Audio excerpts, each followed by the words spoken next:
তা কিরম অভিজ্ঞতা হচ্ছে দেশ সম্পর্কে? ভালো না খারাপ? দেখ, বোঝা শক্ত, বলা আরো শক্ত।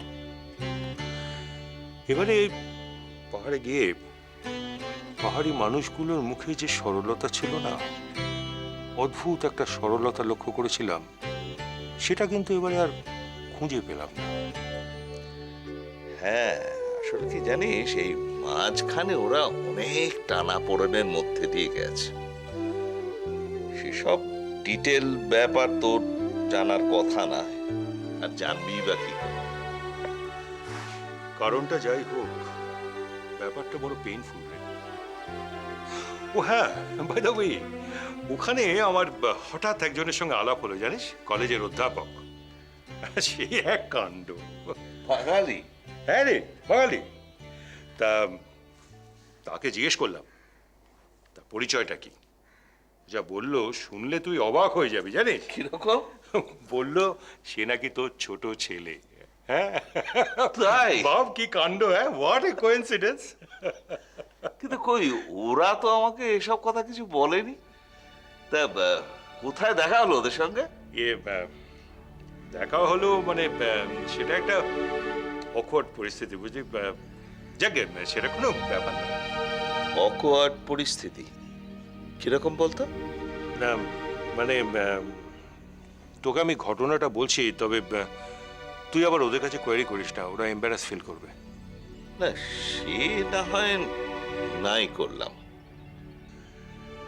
মানে আমি আর আমার নাতনি উত্তরা বার্ড ওয়াশিংয়ে বেরিয়েছিলাম, তো হঠাৎ দেখি ওই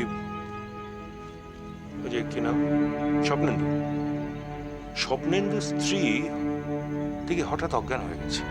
কি সর্বনাশ! ওই রাস্তাতেই? রাস্তায়, পাহাড়ি নির্জন রাস্তা তো, গাড়ি ঘোড়ার বালাই নেই। আর ওরা আবার ওদের গাড়িটাকেও অনেক নিচে রেখে এসেছিল। সে এক কাণ্ড। হ্যাঁ, তারপরে অবশ্য কিছুক্ষণের মধ্যেই সে রিগেইনড হার কনসিয়াসনেস। তারপর আমরা সবাই মিলে ওর গাড়িতে পৌঁছে দিলাম। ভগবান রক্ষা করেছেন। ভাগ্যিস তুই সেখানে উপস্থিত ছিলিস। আচ্ছা, তোর ওই পুত্রবধূর কি স্মৃতির কোনো অসুখ, মানে অ্যামনেশিয়া আছে? না না, সেরম কিছু ব্যাপার নয়। আসলে এটা ওই ভীষণ একটা শক পেয়েছিল, তারপরে চুপচাপ হয়ে যায় অনেকদিন। তবে এখন অনেক ভালো আছে। Thank god.